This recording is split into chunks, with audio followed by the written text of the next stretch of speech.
கீதையில் 4வது சாப்டரில் 23வது ஸ்லோகம். கத சங்கஸ்ய முக்தஸ்ய ஞானாவஸ்தித சேதசக யஜ்ஞாயாச்சரத கர்ம சமக்ரம் பிரவிலீயதே. இப்போ இதுக்குள்ள அர்த்தத்தை பார்க்கலாம். கண்ணன் சொல்லின்னு இருக்கார். அதாவது யாருக்கு தன்னோட பாவங்கள்லாம் மொத்தமாக அழியும் அப்படின்னா, யார் தன்னோட ஆசைகளை, பற்றுகளை, ஒவ்வொரு பொருளையும் உள்ள பற்றுகளை யார் முழுசும் திறக்கிறானோ அவனுக்கு சம்சார பற்றே அழிஞ்சு போயிடும்.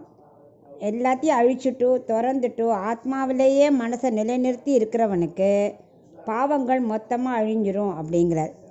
நம்ம மற்ற சின்ன சின்ன ஆசைகளை பற்றி வைக்க வைக்க நமக்கு பாவ புண்ணியம் சேர்ந்துட்டே இருக்கும். அதனால் நம்ம என்ன பண்ணணும், எந்த காரியம் பண்ணாலும் ஆத்மாவை பகவான் சிந்தனையில் வச்சுட்டு அவருக்காகங்கிற மனசில் விடவே கூடாது, அதை வச்சுட்டே செய்யணும் அப்படிங்கிறார். அவருக்கு தான் சம்சார பற்ற தொலைக்க முடியும். உயர்ந்த விஷயத்தில் எப்போவுமே அதுக்காக காரியமே செய்யாதுன்னு சொல்லலை, எல்லா காரியமே செய்யணும். அது மனசு உயர்ந்த விஷயத்தில் இருக்கணும். நான் பண்ணேங்காமல் இது பகவானுக்காக, அவரோட பிரீத்திக்காக, அவர் என்ன சொல்லியிருக்காரோ அதைத்தான் நான் செய்வேன் அப்படின்னு ஆத்மாவை அந்த உயர்ந்த நிலையிலேயே நிறுத்தி வச்சுட்டு பண்ணாக்க அவனுக்கு இந்த சம்சார பற்று அழிஞ்சு போய்டுறது. அவன் என்ன பண்ணுறான், எல்லா யஜ்யம், எந்த யாக யஜ்யம் பண்ணாலும் பகவானுக்குன்னு இந்த அதை மனசில் வச்சுட்டே செயல்கள் செய்கிறான். யஜ்யத்தின் பொருட்டே அவனோட செயல்கள் எல்லாமே இருக்கும்.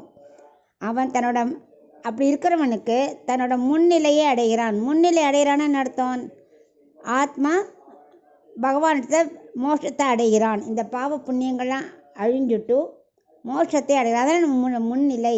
ஒரு குடம் இருக்குது, உடஞ்சி போச்சு, இதை இடத்துல மண்ணோடே வந்துடும், அதான் அதோட ஒரிஜினல் நிலை. அதே மாதிரி நம்மளோட ஒரிஜினல் பொசிஷன் என்ன, ஆத்மா பகவான்கிட்ட இருக்கிறது. ஸோ இந்த ஆத்ம சாட்சாத்காரத்தை அடைகிறான்ங்கிறது தான் முன்னிலை அடைகிறான் அப்படின்னு அவர் சொல்கிறார்.